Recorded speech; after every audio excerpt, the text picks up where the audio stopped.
요즘 명절이 되면 며느리들이 힘든 음식 준비를 피하기 위해 다양한 방법을 시도합니다. 그중 최근 가장 핫한 아이템은 가짜 기부스입니다. 아, 이 감네 이래.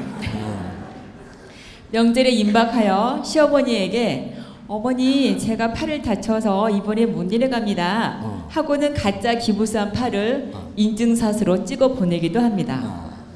이렇게 잔머리를 굴리는 요즘 사람들의 모습에 기가 차기도 하지만 한편으로는 이렇게까지 해서 피하고 싶은 여성들의 명절 노동은 부엌 살림은 여자가 하는 것이라는 우리 사회의 뿌리 깊은 가부장적 문화가 바탕이 된 것 같습니다.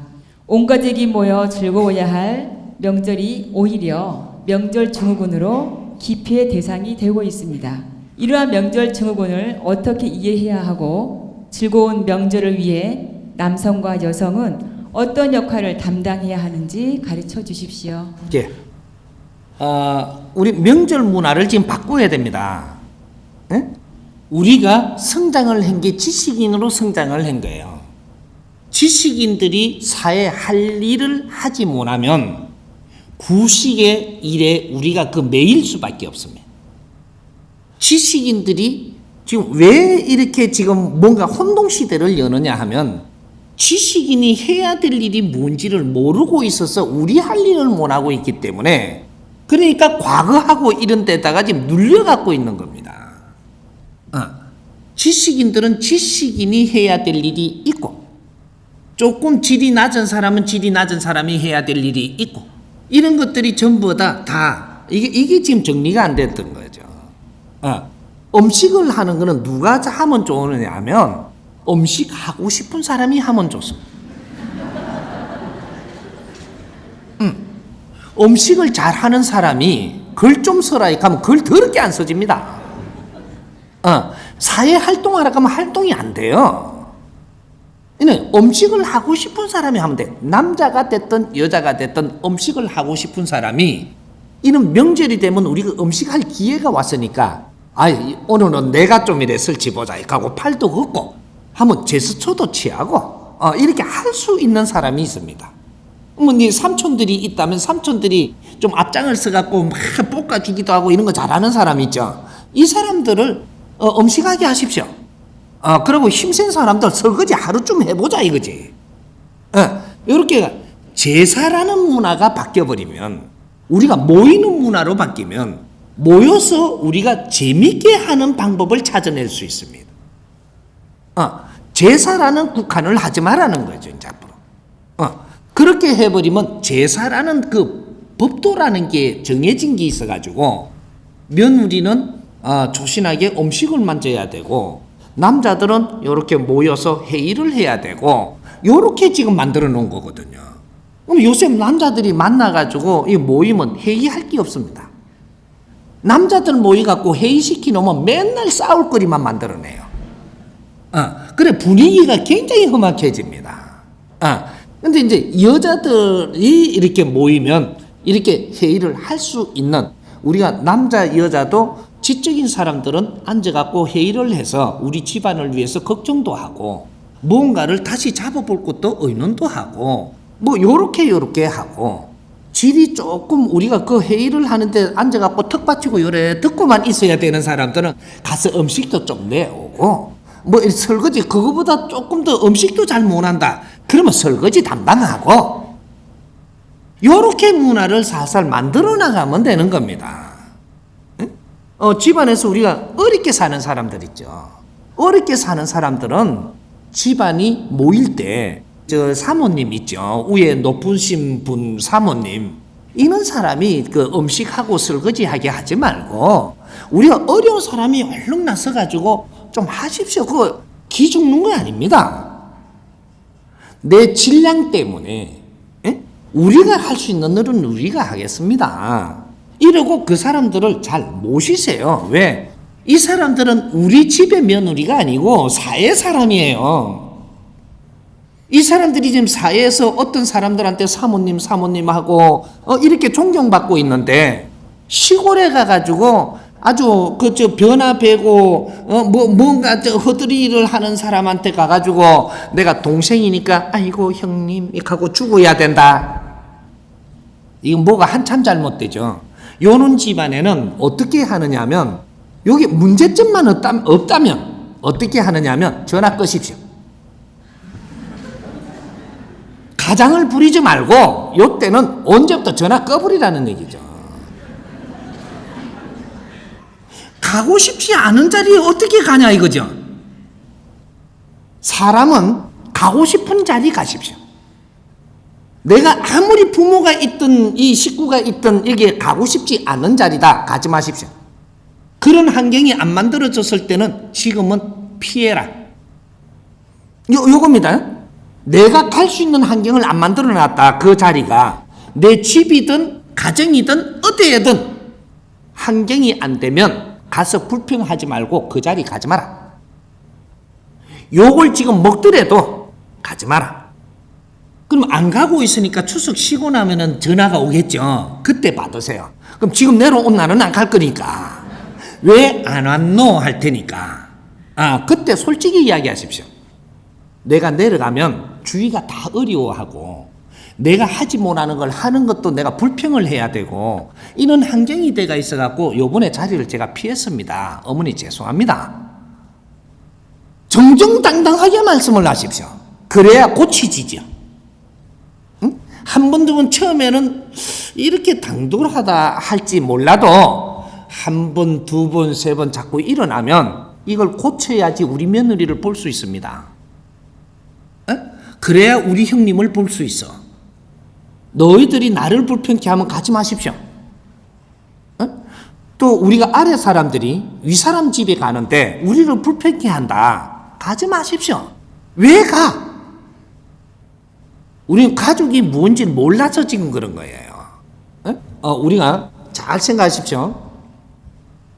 우리가 지금 현재로 우리가 집안에 가정이 있다 그러죠. 이걸 가족이라 그러죠. 이 가족 아닙니다. 이것도 이렇게 이야기했다고 저 호로새끼라고 해도 좋은데 자연의 법칙은 내가 바르게 풀어줘야 되기 때문에 내가 나온 사람이에요. 이거는 가족이 아니고 너희들은 인연으로 만난 사람들이에요. 혈육 인연. 혈육 인연은 가족이라고 이야기하는 것이 아니고 우리가 혈육으로 맺어진 인연이다 하는 겁니다. 혈육으로 맺어지는 인연은 어떻게 맺어지느냐? 의무를 동반한다. 의무. 응? 혈육으로 맺어진 이 가족은 말이죠. 너희들이 의무를 가지고 있는 지금 인연법으로 만난 거예요. 자식을 인연을 줬다면 자식한테 내가 의무를 행해야 되는 것이 있고 내가 언니고 오빠고 동생을 주었다면 이 인연을 주었다면 동생한테 해야 될 의무가 있는 것이다 이 말이죠.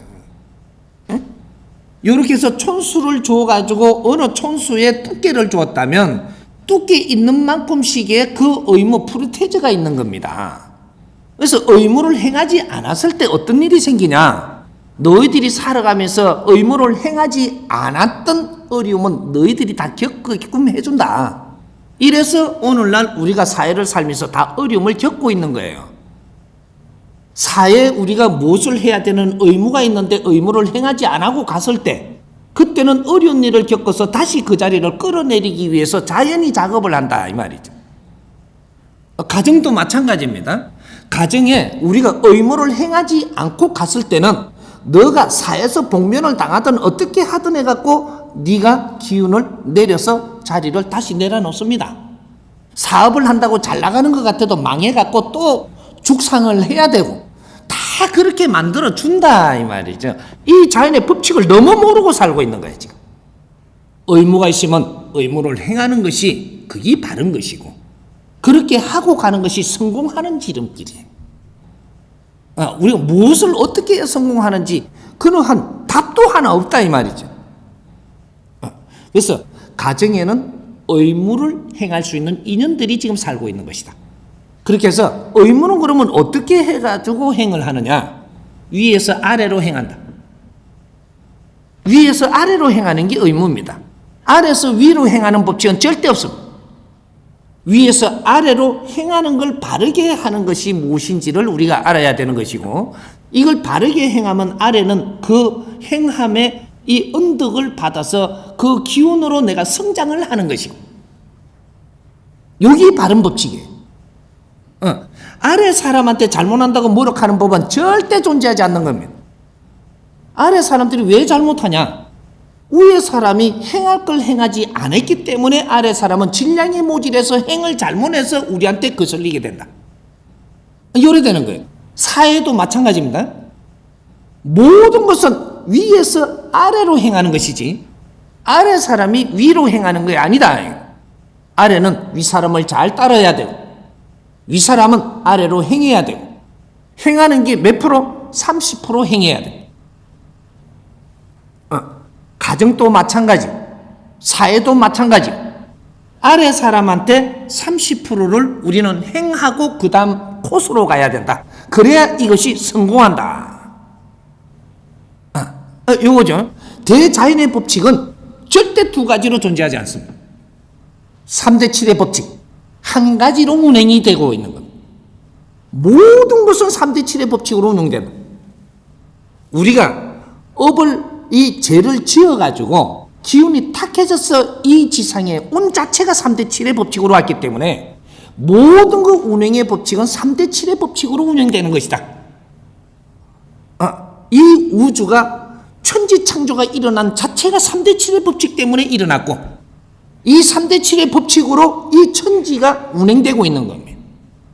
거기에 천지 운행 속에서 여기서 그 안에 핵심의 우리 주인공이 인간이라고 하는 우리입니다.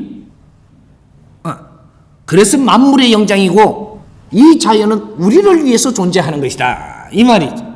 그래서 3대 7로 운영이 되고 3대 7의 법칙에 따라서 세상이 운행되기 때문에 이 법을 잘 알고 우리가 사는 것이 성공의 지름길이다, 이 말이죠. 그러니까 인자는 깨십시오. 명절날 나를 불편하게 하는 데는 절대 가지 마십시오. 요거 하나로 딱 깨면 됩니다. 평소에도 나를 어렵게 하는 데는 가지를 마라. 그러고 내가 안 온다고 뭐라 하거든 내가 갈 수 있는 분위기를 조금만 만들어주면 가겠습니다 하십시오. 그리고 실력 있는 사람은 실력으로 가지고 집안을 도우고 이웃을 도우고 사회를 도우고, 실력이 없는 사람들은 그 실력 있는 사람들이 여기에 올 수 있게 만들어주고 그 사람들이 우리를 위해서 뭔가를 행하면 이걸 잘 받아들여서 그 힘을 키워서 우리가 잘 돼야 되는 거예요. 객기 부리지 마라. 나이가 많다고 위 사람이 아니다, 이 말이죠. 힘이 약하면 을이 되는 겁니다. 힘이 강한 사람은 갑이에요. 갑과 을이 분명해야 된다. 부모님이 나를 성장하도록 키워주셨다면, 내가 잘 컸다면 나는 부모님한테 뭐를 갚아야 되는 게 아니고 이 사회에 부모님이 하지 못한 일을 이 사회에 내가 해야 된다라는 겁니다. 응? 그것이 부모님을 위하는 길이에요. 이제 우리 사고를 바꿔야 돼요. 우리는 홍익인간이다. 홍익인간 세상이 온 겁니다. 홍익인간들은 사적으로 사는 것이 아니요 공적으로 사는 사람들이다. 공인이다, 이 말이죠. 공인. 알아둬야 됩니다. 이제 앞으로 이 세상은 그렇게 이끌어갈 겁니다. 그리고 운행이 그렇게 돼갈 겁니다. 사적인 시대는 끝나고 공적인 시대가 지금 열린다. 네가 혼자 잘해가지고 혼자 경제를 일으켜갖고 부자 돼갖고 잘 사는 시대는 앞으로 걷어갑니다. 우리는 다 같이 잘 살아야지 니는 잘 살고 나는 못 사는 시대가 되지 않는다. 기가 찬 방법으로 그렇게 운행해 갈 겁니다. 이게 후천 시대예요. 홍익인간들이 세상을 만드는 시대. 대한민국을 잘 만들면 이것이 인류에 수출됩니다. 이렇게 사는 방법이 인류에 수출된다, 이 말이죠. 이제 홍익인간들이 일어나는 겁니다. 우리부터 시작을 하면 됩니다. 우리부터. 그래서 전부 다 사는데 웃음바다로 만들고 즐겁게 사는 세상을 열어야 이래야 대한민국이 좋아지고 내 삶이 좋아지고 우리 조상이 빛나고 우리 한 사람 한 사람이 대한민국입니다. 웃으면서 사는 시대를 열어보자.